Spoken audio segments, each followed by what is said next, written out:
जय हिंद। आप सभी लोगों का स्वागत है आपके अपने YouTube channel Goswami class time पर। दोस्तों उम्मीद करेंगे कि आप लोग बढ़िया होंगे, मस्त होंगे, स्वस्थ होंगे और अच्छे से पढ़ाई लिखाई जो दोस्तों कर रहे होंगे। तो दोस्तों आज की इस वीडियो में हम लोग हिंदी का वैसे दो गो सब्जेक्ट की क्वेश्चन को दोस्तों हम आपको बताने वाले हैं, जो आपको फाइनल एग्जाम में दोस्तों ये सवाल दोस्तों पूछे जाएंगे। ठीक है, तो दोस्तों अगर आपका भी एग्जाम 17 फरवरी का है तो आपके लिए ये वीडियो जो दोस्तों बहुत ही महत्वपूर्ण है। ठीक है, तो चलिए इस वीडियो को शुरू करते हैं। तो दोस्तों पहला सवाल है कि लखनऊ और रामपुर से बिरजू महाराज का क्या संबंध है। और दूसरा सवाल है कि देवनागरी लिपि के अक्षरों में स्थिरता कैसे आई। ठीक है, और ये दोनों सवाल दोस्तों आपको एग्जाम के टारगेट करते हुए बहुत ही महत्वपूर्ण है, क्योंकि हम उसी सवाल को दोस्तों आपको बता रहे हैं जो आपको फाइनल एग्जाम में पूछे जाएंगे। ठीक है, तो चलिए इसका उत्तर दोस्तों हम लोग जानते हैं। ठीक है, तो ये आपको बताना है कि लखनऊ और रामपुर से बिरजू महाराज का क्या संबंध है। ठीक है, तो आप उत्तर में लिखिएगा कि लखनऊ और रामपुर दोनों से बिरजू महाराज का अभिन्न संबंध था। लखनऊ उनकी जन्म स्थली यानी जो लखनऊ है वो बिरजू महाराज का जन्म स्थली यानी जहां जन्म हुआ था।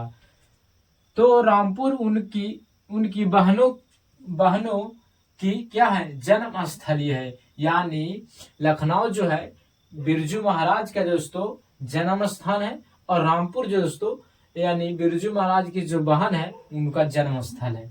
अपने पिताजी के साथ वह हमेशा रामपुर नृत्य के प्रस्तुत हेतु जाया करते थे। यानी जो नृत्य के मतलब तो नाचने जाया करते थे। कौन? तो पंडित बिरजू महाराज। ठीक है, तो फिर से एक बार देख लीजिए, अगर सवाल अगर पूछ देगा कि लखनऊ और रामपुर से बिरजू महाराज का क्या संबंध है, तो आप डायरेक्ट उत्तर में लिखिएगा कि लखनऊ और रामपुर दोनों से बिरजू महाराज का विभिन्न संबंध था, यानी बहुत सारे संबंध था। जैसे कि लखनऊ उनकी जन्म स्थल था, तो रामपुर उनकी बहनों का जन्म स्थलीय है। अपने पिताजी के साथ वह हमेशा रामपुर नृत्य प्रस्तुत करने जाया करते थे। ठीक है, तो दोस्तों पहला सवाल दोस्तों आपको समझ में आ गया होगा।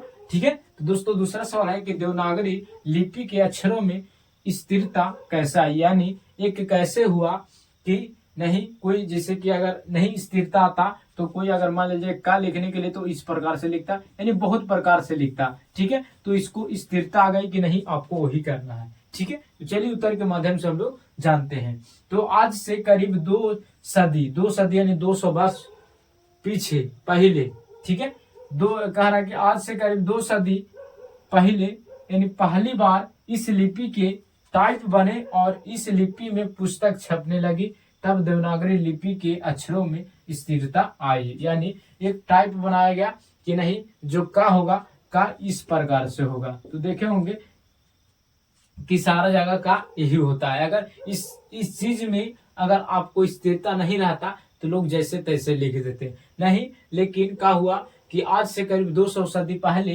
पहली बार दोस्तों इस लिपि के टाइप बने कि इस प्रकार से रहेगा। ठीक है, किताब में छपने लगे तो लोग जो दोस्तों उसी चीज को मानने लगे। ठीक है, तो एक बार आप फिर से देख लीजिए, अगर सवाल पूछ देगा कि देवनागरी लिपि के अक्षरों में स्थिरता कैसे आई, तो उत्तर लिखेगा कि आज से करीब 2 सदी पहले पहली बार इस लिपि के टाइप बने और इस लिपि में पुस्तक छपने लगी, तब देवनागरी लिपि के अक्षरों में स्थिरता आ गई। ठीक है, बाकी 2 सवाल दोस्तों आप पढ़ के जरूर जाइएगा, और दोनों सवाल बहुत ही महत्वपूर्ण है, क्योंकि हम खोज के दोस्तों आपको सवाल बताते हैं। ठीक है, तो दोस्तों अगर आपको ये वीडियो पसंद आया होगा तो आप इस वीडियो को लाइक जरूर कीजिएगा। अगर आप चैनल पर पहली बार होंगे तो चैनल को सब्सक्राइब कर लीजिएगा, क्योंकि इसी तरह का वीडियो जो दोस्तों आपको लगता है मिलता रहेगा। ठीक है, तो दोस्तों मिलेंगे अगले वीडियो में। जय हिंद, धन्यवाद।